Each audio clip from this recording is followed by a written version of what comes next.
ওষুধের দাম বেড়েছে, এর মধ্যেই ভুয়ো ওষুধের আতঙ্ক ছড়িয়েছে। উচ্চ রক্তচাপ, হার্টের অসুখ থেকে শুরু করে ক্যান্সারের ওষুধ, নকল ওষুধের তালিকায় প্রায় সবই।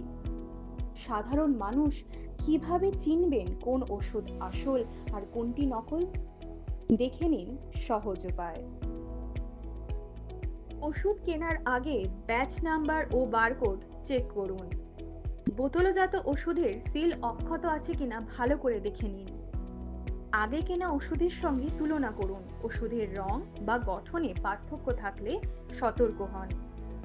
ওষুধ ভাঙা বা গুঁড়ো হলে তা কিনবেন না।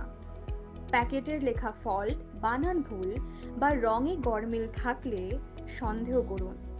যদি ওষুধের দাম আশ্চর্যজনকভাবে কম বা বেশি হয় তবে চিকিৎসকের পরামর্শ অবশ্যই নেবেন। ওষুধ কেনার আগে এক্সপায়ারি ডেট দেখুন। ইউনিক অথেন্টিকেশন কোড চেক করুন। 9901 099 010 নম্বরে SMS করে ওষুধের সত্যতা যাচাই করুন। যে অ্যাপগুলি সরাসরি প্রস্তুতকারী সংস্থা থেকে ওষুধ সংগ্রহ করে সেগুলো বেশি নিরাপদ।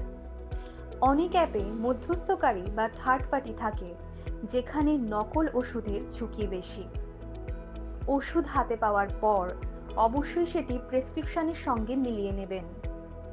ব্যাচ নাম্বার ও লট নাম্বার চেক করুন। প্যাকেটে এগুলোর উল্লেখ না থাকলে সতর্ক হন।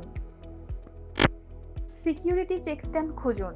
জেনুইন সিকিউরিটি স্ট্যাম্প থাকলে ওষুধটি আসল ও নিরাপদ। যদি ওষুধ খাওয়ার পর রোগ নিয়ন্ত্রণে না আসে তবে সেটি নকল হওয়ার সম্ভাবনা রয়েছে।